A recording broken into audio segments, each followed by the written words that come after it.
Gracias, Luisa. 1:08 PM. Y el presidente Gustavo Petro acaba de firmar el decreto que fija el presupuesto general de la Nación para el próximo año. Luis Eduardo Maldonado, ¿en cuánto quedó ese presupuesto y cuáles son los sectores más beneficiados? Los sectores que más tendrán plata, recursos para su funcionamiento son salud, defensa y educación. El decreto fue publicado por la Casa de Nariño. El presupuesto general de la Nación para el 2026 es de 546.975.198 millones de pesos. Y una vez ya con este dinero en caja, el presidente ya ha comenzado a asignarla, a hacer partidas para los distintos ministerios. Y comenzó por su casa, por la Presidencia de la República. Le ha asignado 1.407.615 millones de pesos. El Congreso de la República tiene una cifra parecida, 1.333.627 millones de pesos. Ahora pasemos a hablar de los ministerios. Para la seguridad, el Ministerio de la Defensa contará con 27.830.902 millones de pesos. La Policía Nacional, 19.208.543 millones de pesos. Y el Ministerio de Salud tendrá, para garantizar la salud de los colombianos, para la prestación de los servicios, 91.040.810 millones de pesos. La rama judicial tendrá 10.926.000 millones de pesos. El Ministerio de Educación también es una cifra alta, 76.538.720 millones de pesos. Y una entidad que dio mucho de qué hablar por la corrupción, la Unidad Nacional para la Gestión de Riesgos, la UNGRD, tendrá para su funcionamiento 699.000 millones de pesos. Y otro decreto que está siendo analizado en la Casa de Nariño, que aún no se ha firmado, es el que anunció ayer el ministro de Trabajo, Antonio Sanguino, que eliminaría la bonificación de 15 millones de pesos, bonificación mensual que reciben los congresistas. Y no se ha firmado porque hay voces jurídicas que le están diciendo al gobierno que le ponga mucho cuidado a esto porque podría incurrir en un error jurídico. Algunos le están diciendo al gobierno que es un derecho adquirido y que en consecuencia, si es derecho adquirido, el presidente no podría derogarlo.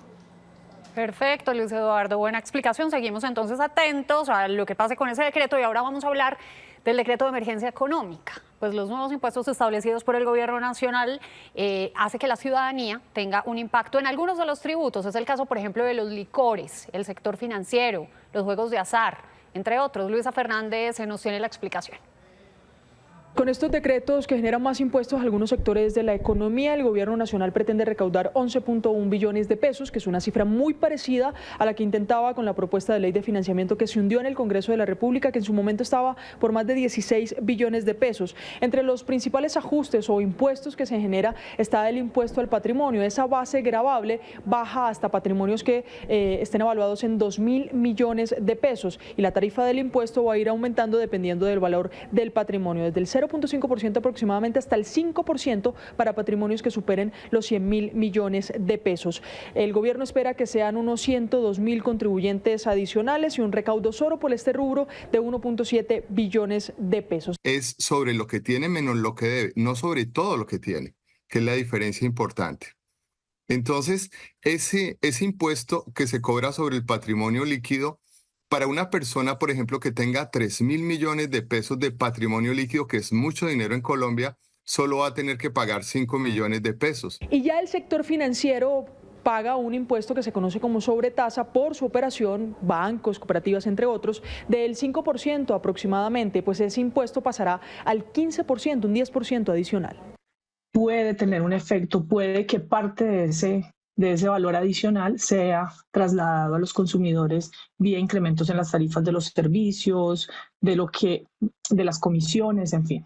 A su vez, esto trae implicaciones para las familias que quieren acceder a un crédito de vivienda, para los empresarios que quieren ampliar su producción, para los estudiantes que quieren financiar su educación. Una propuesta de impuesto que tuvo más bien el debate muy álgido fue el de los impuestos o del IVA a licores, pues se mantiene un IVA para el producto o las bebidas alcohólicas del 19%, pero se excluye a la cerveza de este impuesto, pues el gobierno encontró que es una bebida popular y que no quiere afectar el consumo de esas poblaciones. Adicional a esto, los licores sí tendrán un aumento en el impuesto que se conoce como impuesto de consumo, que es lo que pagan los consumidores en la factura cada vez que van y compran un producto o consumen un producto. En este caso, ese aumento en el impoconsumo será para licores, tabaco y productos de lujo. En el caso de los otros licores, pues los va a afectar de una manera importante y sobre todo va a afectar los establecimientos que dependen un poco de estos productos, ¿no? O sea que su negocio central está basado en estos licores, porque los precios de estos productos definitivamente van a aumentar en un valor importante para los consumidores que vayan a estos establecimientos. Para cerrar, un sector que también ha tenido graves o grandes impuestos en los últimos meses, en los últimos años, es el sector de hidrocarburos. Ahora el Gobierno Nacional, a través de un decreto, dice entonces que se va a cobrar un impuesto adicional para las empresas de petróleo, de crudo y de carbón por la primera venta que realicen como empresa de estos productos o exportación. Todavía no se sabe muy bien el porcentaje del impuesto que se cobrará a esas empresas por su primera venta o exportación, pero solo en este rubro el gobierno pretende recaudar 3.2 billones de pesos. Se trata de un sector con externalidades negativas, contaminación medioambiental y demás, pero efectivamente ha sido un sector al que se le ha generado mucha imposición en las últimas reformas tributarias y que va a tener una sobrecarga allí. Yo pienso que no afectaría máximo en unos 100, 120 pesos a las personas que utilicen estos combustibles y pues ese sería el efecto que tendría. Si los precios internacionales son altos, perfectamente este sector podría absorber este precio. Entre otras determinaciones de las que también habló el ministro de Hacienda, se van a generar alivios tributarios para los que estén morosos con la DIAN, morosos con sus impuestos, puedan pagar y esto genere una mayor caja para el Estado. Además, va a expedir un decreto en donde se le pide a los fondos privados de pensiones que las inversiones que realizan con el ahorro pensional en el extranjero y que genera rentabilidades para los cotizantes o para los que se van a pensionar, las traigan esas inversiones al plano nacional, es decir, que inviertan esos dineros en proyectos de infraestructura en Colombia. Y por último, también volvió a referirse el Gobierno Nacional sobre la revisión y posibles cambios en las vigencias futuras. ¿Qué quiere decir esto? Que proyectos de infraestructura que ya se comprometieron, esos dineros se puedan revisar, mirar en qué avance están y si se puede o no hacer uso de ese dinero para otras cosas mientras se ve algún tipo de reflejo en los avances de los proyectos de infraestructura. Citó, por ejemplo, el gobierno lo que sucede con el proyecto de Mulaló-Lobo Guerrero. Estos decretos entrarán a regir desde mañana, 1 de enero. Gracias, Luisa, por esa completa explicación. Y como lo mencionaba hace algunos minutos Luis Eduardo Maldonado, otra de las medidas que prepara el Gobierno Nacional para antes de que termine este año es un decreto con el que busca eliminar la prima especial que mensualmente reciben los congresistas y que supera los 15 millones de pesos. Desde algunos sectores del Congreso hay apoyo a la iniciativa. Este es un desprendible de nómina con el monto mensual que recibe un congresista en Colombia.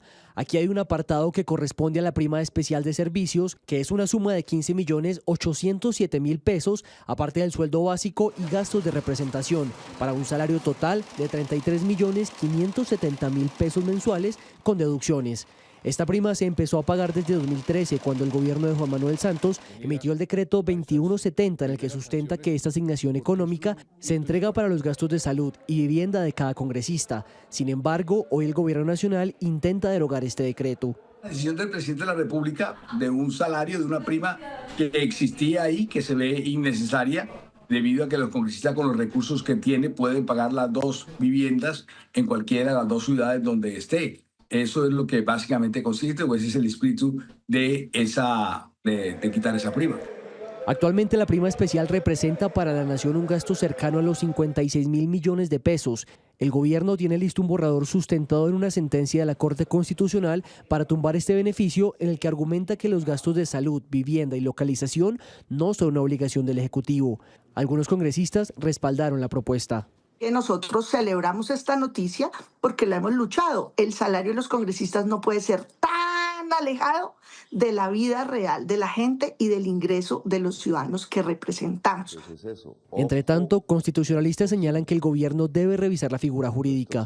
Corresponde al gobierno fijar las prestaciones de los congresistas, lo cual se hizo en 2013. El gobierno muy bien podría modificarlo mediante decreto. Sin embargo, derogarlo admite una discusión, Tratándose de prestaciones sociales, son derechos progresivos en donde no se puede desmejorar a los servidores públicos. En consecuencia, habría un argumento para sostener que no se pueden derogar las primas que los congresistas estaban recibiendo. En caso de ser aprobado, este decreto comenzaría a regir para el Congreso que será escogido el próximo año.